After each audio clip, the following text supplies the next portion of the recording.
warahmatullahi wabarakatuh. Saya Zakir Fatah dengan NIM 220705051 akan menjelaskan codingan yang saya buat untuk mendapatkan sebuah sertifikat tangan digital. Di sini pengimportan modul ataupun model yang diperlukan untuk codingan ini. Yang pertama ada X59 ini, ukuran yang biasanya digunakan untuk sebuah sertifikat tangan digital. Kemudian pemanggilan algoritma hash untuk menandatangani sertifikat digital, diperlukannya algoritma tersebut. Kemudian RSA yang difungsikan untuk pembuatan key privat dan juga public daripada sertifikat. Kemudian serialization diperlukan untuk mengubah format file. Contohnya di sini akan diubah menjadi .com. Time delta ataupun date time difungsikan untuk melakukan pengaturan waktu berlakunya sertifikat. Kemudian output dia akan disimpan, maka output daripada sertifikat ataupun key privat kunci yang dibuat maka akan disimpan dalam folder ini sertifikat.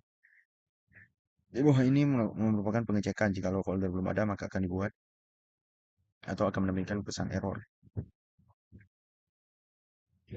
Di bawah ini fungsi yang diperuntukkan untuk menyimpan sertifikat ke dalam folder sertifikat yang telah dibuat sebelumnya, di mana data merupakan isi daripada sertifikat ataupun key privat dan juga file name, nama file sertifikat.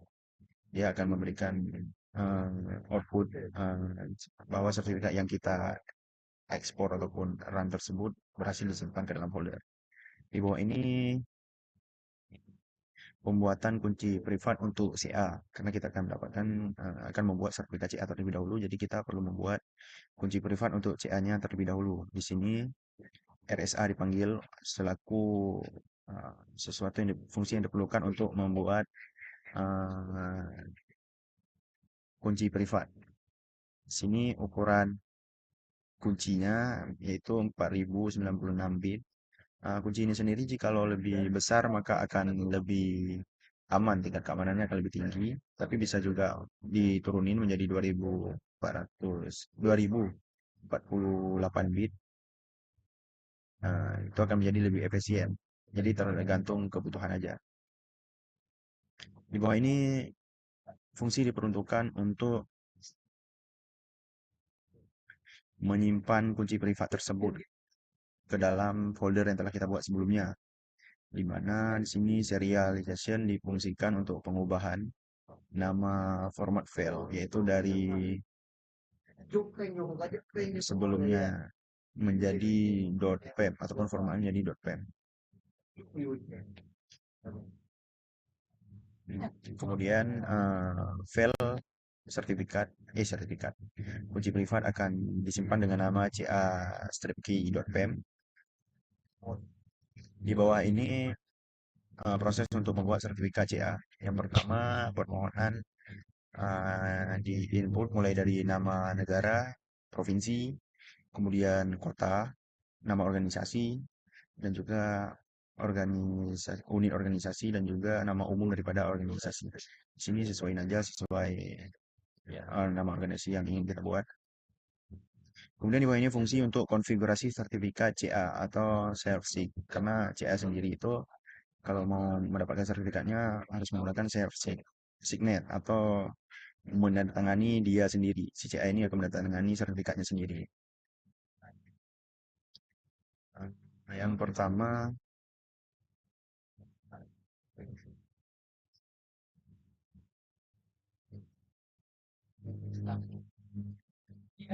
pemanggilan ataupun melakukan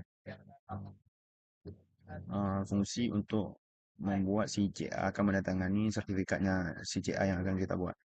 Kemudian serial number ataupun nomor seri acak akan diberikan. Di bawahnya mengatur waktu. Maka di sini sertifikat akan berlaku dari awal kita run atau kita jalankan, kita cetak. Nantinya masa berlakunya yaitu sekitar 10 tahun atau 3.650 hari. Di bawah ini algoritma hash dipanggil. Di sini kita menggunakan hash SHA256 untuk menandatangani sertifikat CA. Pertama kita memanggil dulu si private key yang telah kita buat, kemudian masukkan algoritma hash, maka proses tanda tangan sertifikat akan dilakukan oleh si CA itu sendiri. Kemudian file akan disimpan dengan nama ca sertifikat.pem ke dalam folder yang sebelumnya telah kita buat, yaitu sertifikat. Kemudian untuk sertifikat CA-nya sudah siap fungsi-fungsinya. Di bawah ini ada pembuatan kunci privat untuk server, di mana RSA dipanggil kembali untuk membuat sebuah kunci privat atau public. Eh, untuk key size-nya ataupun ukuran kuncinya yaitu 2048. Kenapa yang di server sendiri dikecilin, nggak seperti di punyanya si CA yaitu 4096 sedangkan di sini 2048. Hal ini karena untuk menambah efisiensi sehingga kecepatan dalam runningnya lebih cepat, tidak membutuhkan waktu yang lebih lama. Tetapi kalau mau ditingkatin jadi 4000 juga boleh karena itu akan meningkatkan keamanan saja. Kemudian server. Di sini fungsi yang digunakan untuk menyimpan file private key untuk server yang telah kita buat. Serialization akan melakukan pengubahan format menjadi .pem. Kemudian file akan di-save dengan nama server key.pem ke dalam folder sertifikat yang telah kita buat sebelumnya.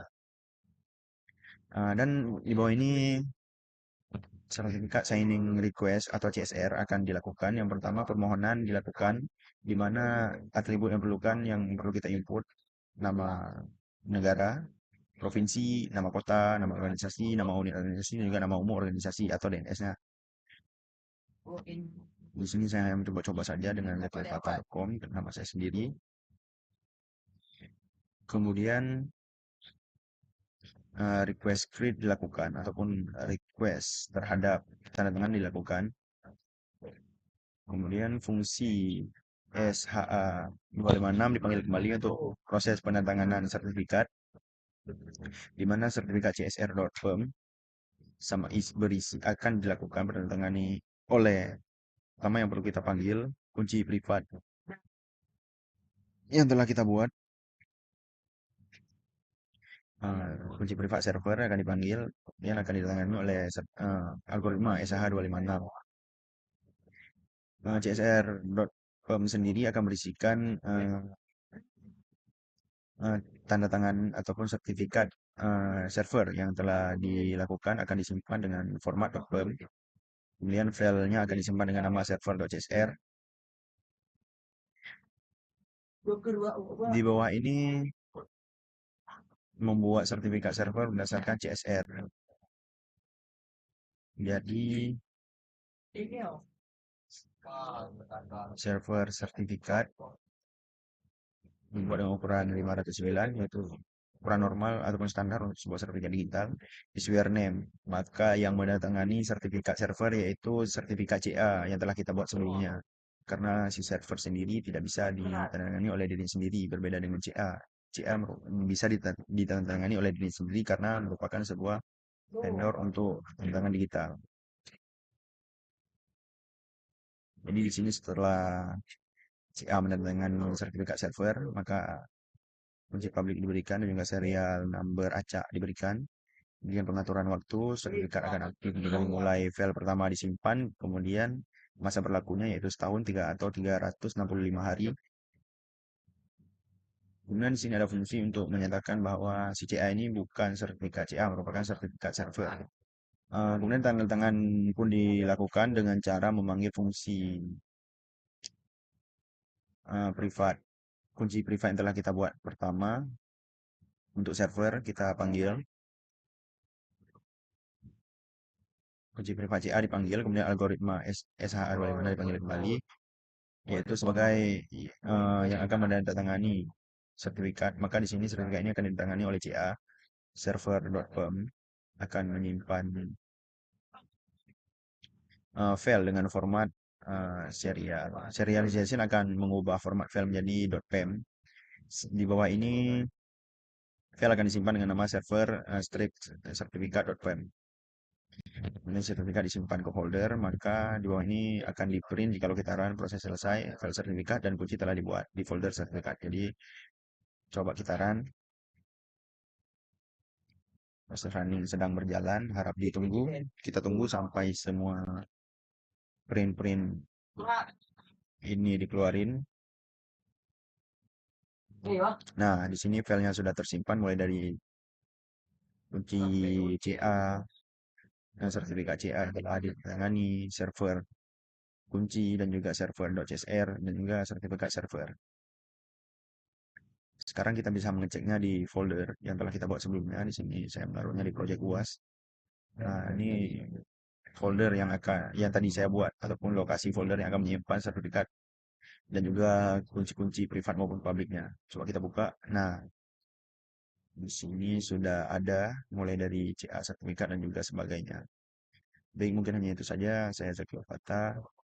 Mohon maaf jika ada kurang. Wabillahi taufiq wal hidayah. Wassalamualaikum warahmatullahi wabarakatuh.